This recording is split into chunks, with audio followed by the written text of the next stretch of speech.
Hello my lovelies and welcome to Sondering Tarot. And if you're new here, hi, hello, welcome. We're going to be doing a quick flip through of the Royo Dark Tarot, which for some reason in my mind, every time I think of this deck, I think of the Dark Royo Tarot. This is a low Scarabeo deck. It uses Luis Royo's artwork for it.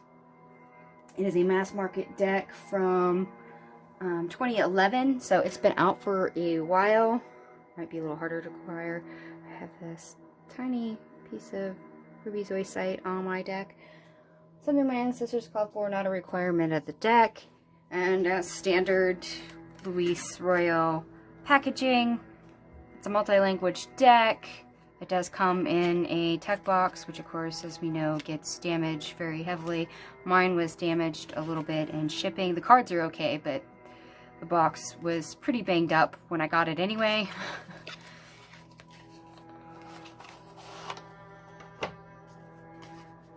And as usual, for those that are familiar with Los Scarabeo, they give us a couple inserts, advertisements for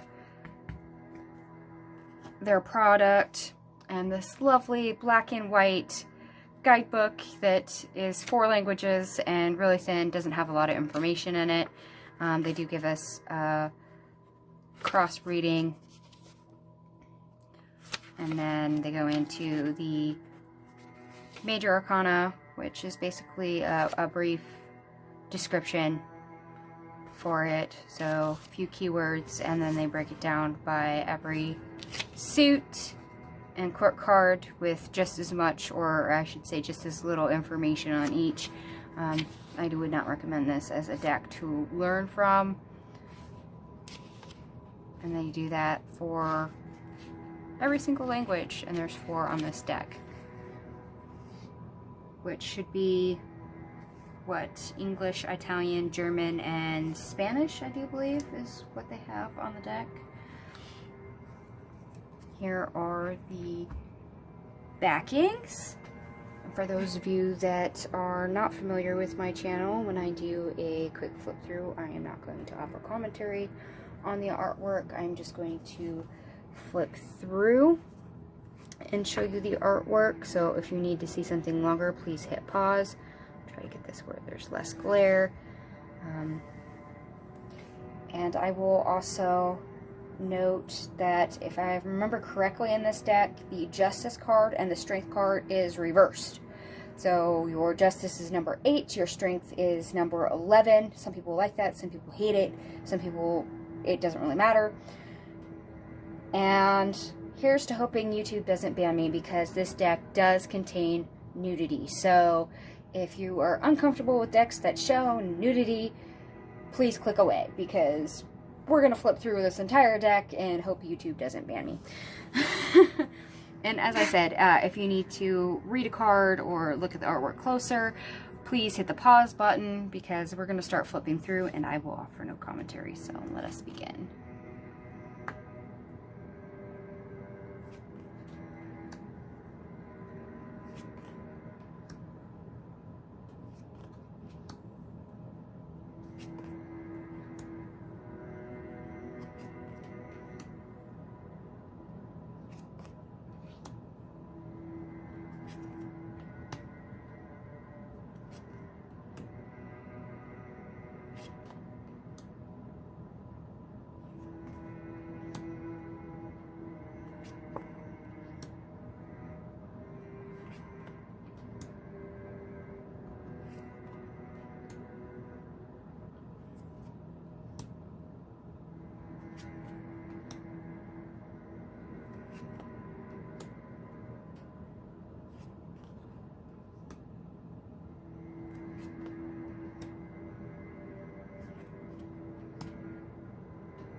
every card in the deck.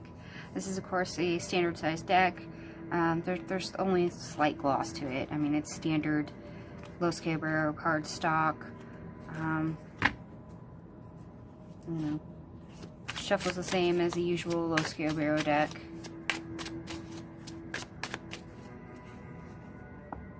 Usually no problems right outside the box, as long as your tuck box arrives in better condition than what mine did, since the corners were all damaged a little bit.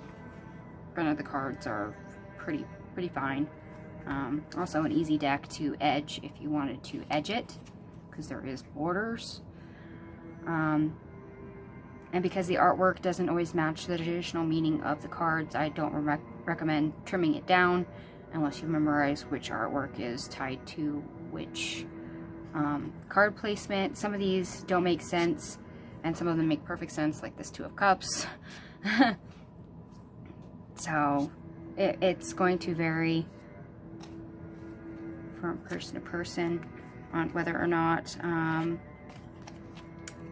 they get this deck. And yes, I was correct when I remembered that Justice and the Strength card are reversed.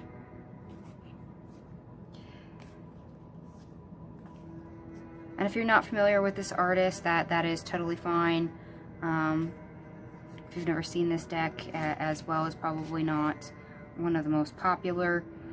It's kind of a very, I guess you'd call it a niche deck, just because it is with a particular artist's artwork that's been put into a tarot deck when it wasn't constructed that way. I still love that Hierophant card. Anyway, let me know what you think, and cross your fingers that YouTube does not ban me for showing a deck with nudity. They're usually kind of picky about such things. But yeah, drop me a line. Let me know what you think of this particular deck. Love it? Hate it? Does it make sense? Is it worth it to you if you had it in your collection? If you do have it in your collection, let me know how you like it. Other than that, thank you so much for watching, and I'll catch you guys later. Bye.